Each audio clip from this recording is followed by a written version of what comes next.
प्रति महिला को मिलिबो 50,000 टंकार भाउचर। जानतु केमिति करिबा आवेदन आउ केउ डॉक्यूमेंट आवश्यक आसंतु जानिबा एई भिडियो रे। राज्य रे आरंभ होईची बीजेपी सरकार निर्वाचन समय देइथिबा प्रतिश्रुति पूरण पई उद्यम आरंभ करिछि मुख्यमंत्री मोहन माझी। तेबे सबु प्रतिश्रुति भितरे सबुठार अधिक चर्चा रहिछि सुभद्रा योजना। महिला मानको आर्थिक दृष्टि सशक्तिकरण एवं सेमानको आर्थिक सहायता जोगाइबा पई राज्य सरकार घोषणा करथिबा एक नूतन योजना हेउची सुभद्रा योजना। यही योजना रे राज्यर प्रत्येक महिला को 50,000 टंकार भाउचर जोगाई दिया जिवो। 2 वर्ष मध्यरे सेमानको एई खर्च करि परिबे। तेबे किए एई योजना लाभ पाइबे ओ एथि पई केमिति आवेदन करिवे चलंतु जानिबा एई भिडियो रे। केउ माने आवेदन पई योग्य?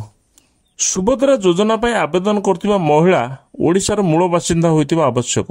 केवल विवाहित महिला माने एई योजना अंतर्भुक्त होई परिबे। महिला को बयस 23 रु 59 वर्ष मध्य हेबा जरूरी। आवेदनकारी महिला कौन सरकारी क्षेत्र में चाकरी करनथिबे। अंगनवाड़ी कर्मी मध्य एई योजना पई आवेदन करि परिबे। आसंतु जानिबा आवेदन पई केउ डॉक्यूमेंट आवश्यक।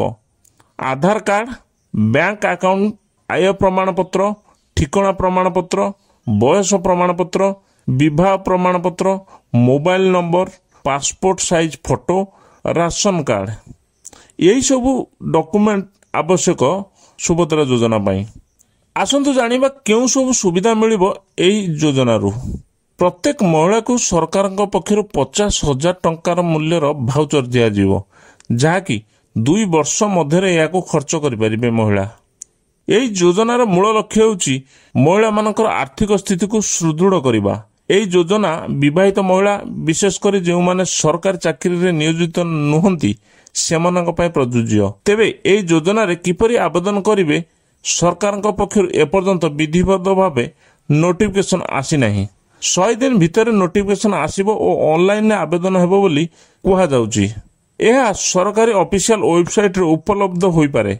एई साइट को जाई आपण आवेदन करि परिबे। से पर्यंत अपेक्षा करियो पड़िबो।